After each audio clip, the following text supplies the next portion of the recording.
Mr. Speaker, in the first full week of this session, Manitoba Liberals exposed the major failings in today's NDP government's mismanagement of the child and family services system. In the second week, we've exposed very concerning issues with the way the government is handling our provincial economy.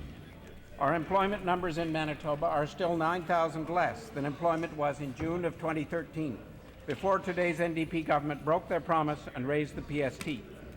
Our manufacturing sales, instead of booming, are continuing to lag behind the growth in manufacturing in Saskatchewan.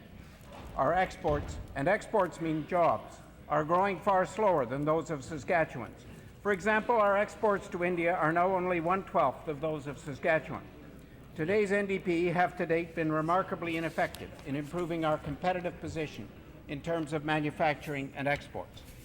When it comes to fair business practices, including tendering and bidding processes, today's NDP government has been shamefully deficient.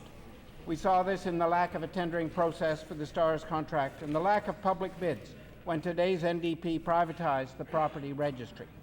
We've seen this recently in the questionable tendering practices with respect to the new health centre in Selkirk that led one of our respected companies, PCL, to launch a lawsuit. And most shamefully, today's NDP government, 4 years after the flood of 2011, still has no definite plans and no definite timeline to get people in Little Saskatchewan, Lake St. Martin and Dauphin River returned to safe and dry communities. The Premier said, and I quote, "There's no economy for a community that's underwater." Mr. Speaker, when you don't even have a home, it's very hard to build a community, let alone worry about its economy. The economic policies of today's NDP leave much to be desired. Today's NDP government should get to work for Manitobans instead of squabbling internally. Indeed, some wonder if the government's new amendments to the Boxing Act, introduced yesterday, were designed to give guidance to the conduct of infighting within today's NDP caucus.